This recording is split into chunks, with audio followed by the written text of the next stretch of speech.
Okay, so your first question was how could I describe the academic life in Finland or in this University of Helsinki? Well, this is very old university. It's about 375 years. It was established 1640 already by Queen Christina of Sweden. So it is a very old one. But of course, after Swedish time, this university became part of Russia, Grand Duchy of Russia, 100 years. And then university got very much from Russian emperors. We got one copy of every printed book in Russian Empire. That's why now our collection of Slavic collection is the biggest in the Western world. Really, it's enormously big, thanks to that. But then, of course, Finland became independent in 1917, and then this university continued. We are bilingual, so officially we are in Finnish and in Swedish. So the students have the right to speak Swedish, but it happens very seldom that because they all speak Finnish as well. Anyway, this is a complete university, so it means we have all the disciplines. Rather big.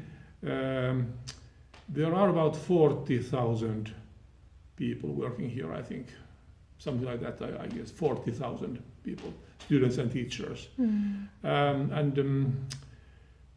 Of course, I'm in the humanities because my field is, my chair was musicology, but then I was promoting semiotics, which is very interdisciplinary indeed. But on the other, I must say that in recent years there have been a big change, rather radical reform or change in the university politics, so that I don't recognize any longer this university as my own, unfortunately, because it changed following this whole European Union that market life, business life, it has intruded into university and made much damage to my mind, indeed. So that, but that's not my business now. But anyway, Helsinki University pretends to be international, so that we accept international students here. They must fulfill certain requirements like English test, this TOEFL test must be with certain grades. That is the first requirement. Then of course, for doctoral studies, one can apply. And what is the good thing in Finland is that we have many private foundations which fund and support studies. And foreigners are also treated like Finnish students when they come here, so they can also apply. They can apply these grants, scholarships from these foundations. So it's rather nice and helps a lot indeed. So that is the situation. Normally the master studies should last about 3-4 years, 3 years, and then doctoral studies about 3 years more. But in practice, once you get the right to make doctoral studies, it's forever. No one can stop you. You can stay here much longer time. We try to control it somehow, but it's impossible because once you have that right, it is permanent, perpetual. It's always. So I think it's very good because people are very different. Students are very different. They have different backgrounds, different. Some have to work at the same time when they study, for instance, and that, of course, retardates the studies a little bit. But on the other hand, it's good because then they get to the working life, so that they get jobs easier. I can tell you that in my field, musicology, there is no unemployment. No unemployment. So it's the contrary. My students are taken away before they graduate because musical life is so active. And that is bad, of course, for university. But,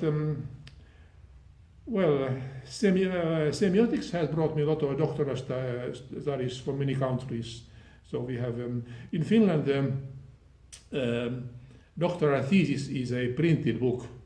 It's a printed book, unlike in other European countries. If you go to France or Germany or United Kingdom, they are only xerocopies, They are not books. But here they are printed books. So that it's rather nice beginning for your career as a scholar. Otherwise, the studies are gratuite. It's unbelievable. It's free of any charge. You only have to pay the membership fee for student association, and by that you get the social security and health care. But otherwise, studies don't cost anything. Nowadays, they try to do so that non-European country students should pay something, but and I don't know whether that was already enacted or realized or not. I think not yet, because it's a political question. I think it is stupid, because people coming from non-European countries are not rich very often. They cannot pay it. But think about, let's say, United Kingdom, England. It's terrible. You have to pay 20,000 euros or even 40,000 euros for studies per year to enter. 1 year. 1 year, yes, 1 year. It's incredible. And the United States the same. It's all under cost. Here it is gratuite. So that is very big advantage in the system. What country is very expensive? Which country is expensive for students? Or which, yes, for students, yes. No, Foreign at least students. I know that maybe in at least in England, maybe Switzerland, Norway, America, of course. About Italy and France, I don't know exactly how it is, but I suppose, or Greece, I don't know. In France, for instance, where I've been very much, whether it cost anything, I don't know. Maybe something. So that. But otherwise, Finland is a very expensive country to live here.